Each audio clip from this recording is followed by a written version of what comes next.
नमस्ते दोस्तों, welcome back to SNK learning. मेरे प्रीवियस वीडियोस के अंदर अगर आपने देखे हो तो मैंने बताया था कि नेक्स्ट वीडियो जो मैं लेके आऊंगा उसमें मैं आपको बताऊंगा कि टेबल्स क्यों नहीं सीखने चाहिए और ट्रिक भी बताऊंगा। तो बचपन से आज दिन तक जो हमने टेबल सीखे हैं ना, मेरे हिसाब से ये वेस्ट ऑफ टाइम था, बिकॉज हमने भी कभी ना कभी सीखे होंगे जैसे आप लोगों ने सीखे हैं। क्यों? क्योंकि सारे सर टीचर बोलते हैं टेबल सीख लो भाई, 25 तक सीख लो, 30 तक सीख लो। हमको तो जब पुराने जमाने की बात है 39-40 तक सिखाते थे। पता नहीं क्यों इतना मेहनत करवा दिया भाई। ठीक है, अब आज मैं आपको एक ऐसी ट्रिक रिवील करूंगा जिससे आपको टेबल सही मायने में सीखने ही नहीं है। मैक्सिमम समझ लो आपको 9 तक के आने चाहिए, 10 का तो बाय डिफॉल्ट आ जाता है। क्योंकि अगर जब आप टेबल की बात करते हो तो आप जब टेबल बोलते हो, मैंने समझो आपको 8 9 सा बोल दिया तो आपको 8 का टेबल 9 बार बोलने की जरूरत नहीं है, हमें आंसर पता होता 72 है। लेकिन क्या होगा अगर मैंने आपको बोल दिया कि भाई 29 8 सा बताओ, हो गई हालत खराब। तो बस इसीलिए टेबल सीखने से ज्यादा आप उस टेबल को मेंटली मल्टीप्लाई करके आंसर देने पे फोकस करो। तो चलिए आज मैं वही ट्रिक आपको सिखाने जा रहा हूं। तो आशा करता हूं मेरे पिछले वीडियोस की तरह ये ट्रिक भी आपको काफी काम में आएगी। और अगर आपको ये ट्रिक समझ में आए और अच्छी लगे तो अगर आप बड़े भी हो और तो बच्चों को सिखाओ, स्टूडेंट हो तो खुद सीखो, लोगों के साथ शेयर करो। ठीक है, तो सीधा सा अपने बोर्ड पे चले जाते हैं और सीखते हैं कि ये ट्रिक कैसे काम करती है। चलिए गाइस,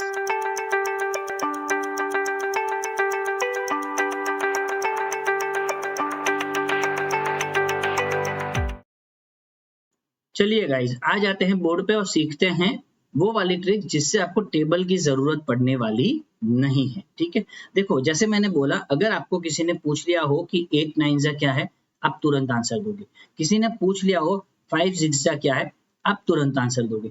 अगर थोड़ी देर के लिए बड़ा भी नंबर किसी ने पूछ लिया 12 4 जा क्या है, हमें पता होता है, बिकॉज मैंने अक्सर देखा है 12 तक के टेबल तो अच्छे खासे बच्चों को लर्न हो जाते।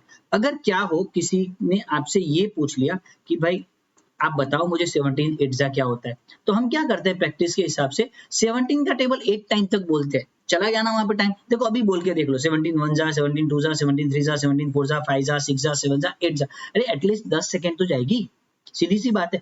अगर क्या हो मैं आपको वो 10 सेकंड में, उससे भी जल्दी 10 सेकंड से भी जल्दी मैं आपको इसका आंसर ऐसे बता दूं, तुरंत पता चल जाए। ठीक है, ये तो था छोटा नंबर। क्या हो अगर आपको किसी ने 26 8 जा पूछ लिया, तो कहने का मतलब ये है प्रैक्टिस के अकॉर्डिंग हम क्या करते हैं, हम ये टेबल उतनी बार बोलते हैं फिर इसका आंसर देते हैं। टाइम तो लगता है ना, तो आज मैं आपको वो ट्रिक सिखा रहा हूं कि कैसे आप इस अपने टाइम को बचा सकते हो। देखो पहले यही वाला करते हैं, प्रैक्टिस करते हैं ना कोई भी चीज की गाइस, तो टाइम ज्यादा लगता है, ये चीज याद रखना। तो आप मान लो आपको 17 8 जा बोला है, आपको कुछ नहीं करना है, 80 के अंदर इन दोनों का सम ऐड कर देना है, आपको आंसर मिल गया 136। क्या बात है सर, क्या बात है।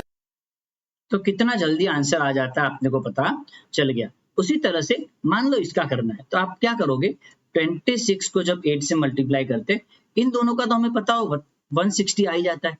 8 6 जा होता है 48, तो ये हो गया 208। ऐसा नहीं कि इन्हीं नंबरों को आप कर पाओगे गाइस, किसी भी नंबर को ले लो। अगर आप मुझसे पूछते हो 28 9 जा कितना होता है, तो भाई ये होता है कुछ 252। देखो इतनी टाइम लगती है गाइस, उससे ज्यादा आंसर होता नहीं है। मान लो आपको बोल दिया मैंने 29 8 जा, तो ये कितना होगा 160 प्लस 22 ऐड कर दो, आप तो हो गया 232। मैंने जितना टाइम लिया सही में गाइस इतना ही टाइम लगता है, कोई ज्यादा बड़ा टाइम लगता नहीं है। तो जब आप प्रैक्टिस करोगे तो आपको ये सारी चीजें समझ में आने ही वाली है। अब मैंने कैसे कर लिया वो देख लेते हैं। देखो अगर आप करोगे 28 9 जा, तो मैंने कैसे किया, मैंने इन दोनों को पहले मल्टीप्लाई करके दिमाग में लिख लिया, कहीं पे एक जगह पे 180 हुआ, फिर लिख लिया 8 9 जा को, ये हुआ 72। ये 2 हमें पता है 8 7 तो 15 ही होता है, ये हो गया 252। ठीक है, उसी तरह से देखो अगर मैंने 29 एग्जा किया है तो कैसे किया होगा, मैंने कहीं पे दिमाग में लिख लिया 160 एक तौर पे, और मैंने बोला भी था कि 160 72, ये हो गया 232। अब इसके लिए जो आपको प्राइमरी रिक्वायरमेंट है कि क्या चीज पहले से आनी चाहिए, तो वो समझ लो। आपको दो चीजों का पहले नॉलेज होना चाहिए। एक आना चाहिए अच्छा वाला एडिशन, क्या आना चाहिए, अच्छा वाला मल्टी, मतलब जो मेंटली एडिशन आप कर सकते हो। और एडिशन में भी किसका एडिशन आना चाहिए, कॉम्प्लीमेंट्री पेयर का। किसका आना चाहिए, कॉम्प्लीमेंट्री पेयर। कॉम्प्लीमेंट्री पेयर क्या होती है समझ लो, जो नंबर दिया हुआ है, जैसे मैंने 8 बोला है तो उसके साथ 9 कितना प्लस करेगा, उसके साथ 7 ऐड करोगे तो कितना, इन दोनों को आप जोड़ोगे तो कितना आता है 17, पता होना चाहिए। इन दोनों को आप जोड़ोगे तो कितना आना चाहिए 15 पता आना चाहिए। मतलब एक जो नंबर है उसके आगे वाला या उसके पीछे वाला उसमें जब ऐड करते हैं तो कितना आंसर आता है ये हमेशा आप याद ही कर लो, याद हो जाएंगे, उतना कोई टफ है नहीं। दूसरा आपको आना चाहिए एकदम स्मॉल वाला मल्टीप्लिकेशन। कैसा आना चाहिए? Small multiplication. ये दोनों रिक्वायरमेंट मान लो आपने फुलफिल कर लिए तो आपको सारी चीजें समझ में आ जाएगी, इसकी मैं आपको गारंटी दे सकता हूँ। तो काफी इजी था, आप खुद से भी अपने आप से भी थोड़े बहुत नंबर प्लस करके देख लो, थोड़े बहुत नंबर एडिशन करके देख लो प्रैक्टिस के लिए। फिर आप मेरी जो ये ट्रिक है कि टेबल कैसे अच्छे से नहीं लर्न करना है, 9 तक के आ गए काफी है भाई, झंझट से मुक्ति मिल जाएगी।